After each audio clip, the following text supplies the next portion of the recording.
Can you hear that? Yeah, that sound is way too loud. Something is definitely off.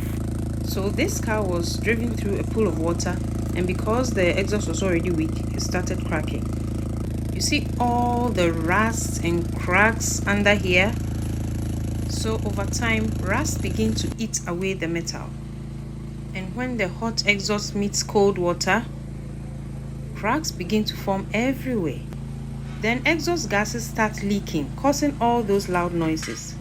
This is why undercar inspections are very important, because little things ignored cause very loud problems.